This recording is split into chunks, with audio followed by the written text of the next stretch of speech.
enche aladi yomi gweta ekuta plaje ki high church oda ndoka kalo te imo ichaleka owe no we chole hano ligu kano yuklo lo owe idago ejena no gola maleka no chibigero because the last moment Jesus in Kali pokwa gospel o choko cheduma lokwa bo biopugenu loka ale mi bi poa oyodin ochikale ade kokpo we chuge abalo ki popo wo ya oluchige owe no we chole halo ligua o fida is mysterious owe no we chole halo ligubli nwa owe na pe je ma no le igua owe no ke le hoche ligua ye igbo chompata aga tu ko we no le hoche ligua ko le bi o ma le hun bi but ama o halo ligu o ya ki enu no lo wo fule ku chocho lunu ko je gicho kalo bi le ta pa ya lo labo ko ke ta labo ge alo labo kalo lo he oti ho o de eni nya no we jo alo ligu igu nu fie duwa kanu no jo go lo wo fule ku chocho lunu ko bi je gobu alo bi jo ta bo la pa kalo kala bo ya no ko ke bi ti ho owe no we chole alo ligua oche du joglan aboge kupya nu ligua owe no hotu no ke higua oche hinu ligun for example ala ile lole ano yo ege tu olocho che ikunya njijo ke na nu ya hi ala nu telo nyojo weto okana gada le kaka nyoyo ni ano pe che ka chi ko tan le hogo weto age no ka nyo chi ka nu dola na nyo ya lo weto gila no abule ho because o te no wo ewu o le ho no bi ko to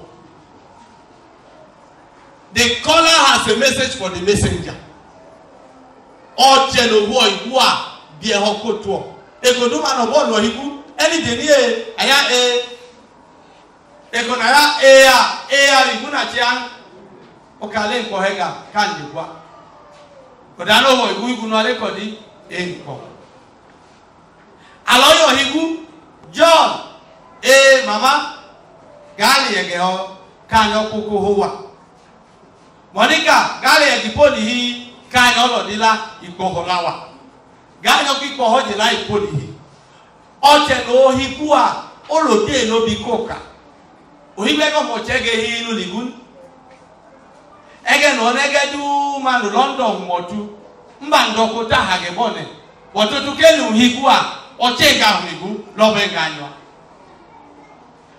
ano le rana je because dan na roje alogeja bo chigu no ndu halwa owe cho honyo nyeligu lowe no makochika kocho mage pojigla owe no cho make poje no we chole ho igu a o chegba igu yo chedu fi oyinu whether wo igu ka father whether wo igu ka sister whether wo igu ka o cholo ba be ko cholo nya igu adudu jonjile owe na bi le poje da kele ikrogla anu ho nya eko hile alo igu no we cho ha lo nya eko cho ha lo tu fia ola me anu pole le okela le pole popon pa oho pa no ta wa ju Galatia ka le ipeje ka no ki akpo blufi no yugi malani because ajo ika ti telamu ida ka lo fada akelonya oche ipo je pato wana o to tegla ale na mabo chori ale ko kanu no na begene ale le ne le tapi le upo yini be kare be sa urebe moda na wegea au urebe sisa because iguno wetu wa ukawene now iguno wetu hinya yonyonye jonjile yonyonye ke cheba yobunu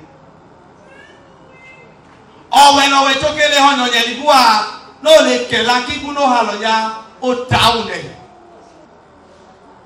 olo ina nje higule nje a very little girl ngodoka age sister ke and this is another lover.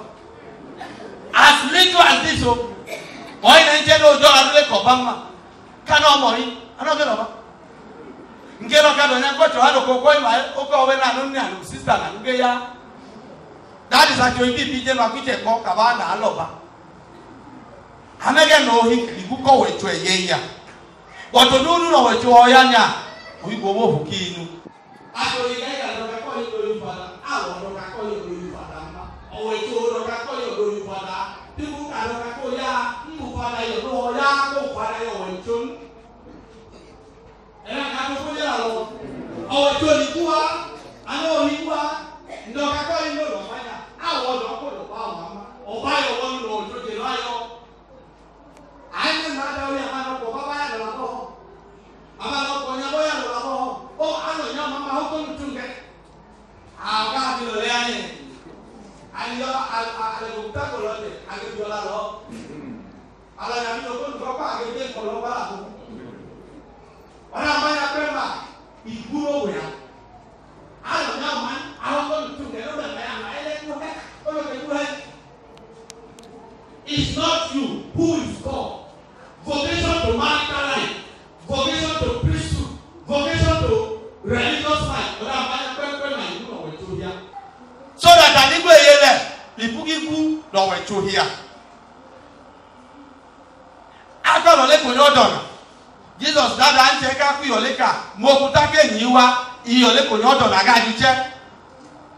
Or I know what you take. Bangwe Galoleka, O take Ochikunya Mote, Carolo Tumlalo. Ege no hibua owe na no tu lo we tu ache baneri alo kwije ma nwo tu owe du no bi le halo libua lo hi e ko te du lo hi fien e ko du ma na no pia donu grasa ko we chu oge ida go na hi bukalo oge ida go na hi bo we kalo leche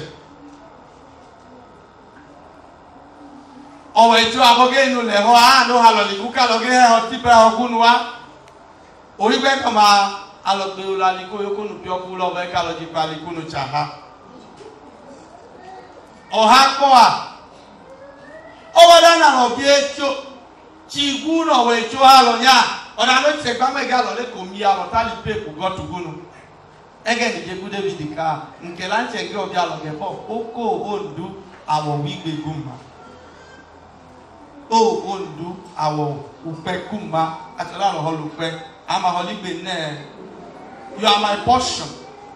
I will bekuma my portion and cup. I will ne. Ora no se ba me galo le kami o tali babo yu. Aba chigua, ora na ale, ora na agwa, ora na atu ojigo. Ora na give me the equally people know here ogejigo. Owadan na lo chem lanu. Igun ko pakujo na igbe ho igbe ili. Oko wa afu no ami ayodi ami afa anu ki ota e o ka nyodo na ka agbipo a oyibe go ma inekum owe no we to le wo igu ami yo go we nne mo ipopa fly mi popa ka oche ojo le laija te o ko no pa no te ni salehu o e ku shafa lo ma je kebed mehola Elisha ho he okunu o to he ho clip ho bi o nya klumi ho he ho then Elijah feginu iwe ge cheku no kuku plan enu leka aoga ni ekukuma Elisha le la nya poje o mebe kunu ta o nya be kunu yo to loku anu ka male gajigam ka nyo kungo ta cholu men Yele fulanu ma ola nanu do ka loko iguno we to hi yo cho hama yo o ka nyo men e ko na pia du awa o le ye to le onyo la nyata o le nya o le bi anwo elele ala mo ni papa you gospel o de ene ya la block e la fly Jesus of Jerusalem o fu Samaria ata block to abeka anyo ma James no John kanola ola te ho wa gege kwa yi ana Jesus ge James lo ka pa bana okay hey mwata odia leki people no we to hano na le je ke go ya te ge tu otonudu le je ke go it will involve rejection You are nobody. Just know that. I want that done. Kiguna wecho yo ibuka loge nyoye itane. Ukwe kalo mache taje. Ukwe go moche no chela inge nege numfadanya. Go the Holy Ghost fire. Die. Enemy die. Ejeja te kupe ke ko nge ka pa this place wa. Ameke no le a. Even now ya ti tamwa. Awanda no ya wanda abaya tungopo. Ajo iku fi ba mi wa mu je ami uklo lu parish yan kali loya. Ajo iki de dudu ami kuko le kali loya. Ora du na ba kan kan ja no ka cha na. Ole je nu hola ni kufa. Go to no la. Praise the Lord. Because the vocation is to save life. Iguna weto yo yakalo nyoye itana. Eno motwa nkala che no ka kejiwa. Nana iguna weto umale ko nyoye ita. Ego mano bi James and John na kanu hali bi o mo che no anu hali bi o nyoye ita. Oyo bupe ada e kanu ge ita. Ode ni Jesus da. Jesus ke tanwa. A go logo. Ai ba no ke lo nwa. Nke na go kutale abana ga wonu ga. Yanu ma kuteke. O che no kanu le go kutala no ma no bupe o ke lo hama o ka ge ita. Anu ma kere ni. Ame ga ni ko iko we twa. O che lo tutu. O to ho tu. O che lo tutu ma no hiwa. Aga ko lo fu. Ajabo na ayo. Ake ko bideku. Ajabo na ayo. He speaks to us according to the taste of our hearts. Again, to kalo gemiele. O ibego ma igudu no wecho ha lo yo de kono che pangwe galo le ko che. Again na chigua no male ya. Ego ma no ke do ko bia lo iklole ya. O ibego ma inekum. Oda no wecho che pangwe galo alika. Aboni kuno ha lo awo we ye lipodi da go a. Alo tia to hamlan. Oda no te pa me galo le ko ko tu kalo mla lo ke ga dunu ho tu ko bia lo yuglo. Apa agebe ka obiye nto igbi. Obiye nto igbi. Onubiye nto igbi. To igbi owedu. Oda no che ba ohun ebo. Obialo kalo to igbi. Mamu na anyo agonyo. Mamu na anyo agonyo. Ago doka aga bi ole kobonu. Ago doka aga bi ole kobonu. Because anu ligua, anu kete hoa. Again hot no ke doka kanyo. Uklo no be hot no doka kaya. Mi yo tali pabonu. Agbenudu no jo a, o we ni pigu no ho. Ayi no jo, oba no jo, ije no jo. Uklo na hoya, o we ni pigu no ho a. Bikale uklo lo. To ibi kabili uklo lo.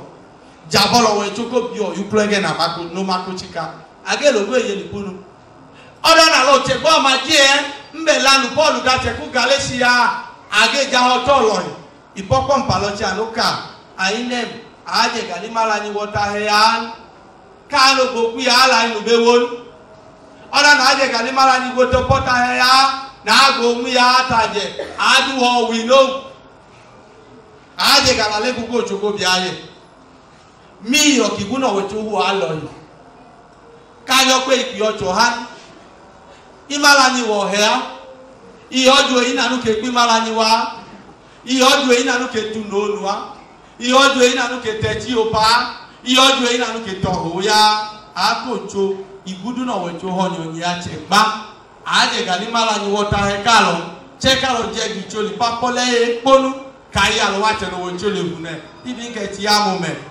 ukolo no wecho jitala boa ugida lo kakunu o wecho ana kula logo kulo kela kunu go Portugal ni e ku Christ sondalo.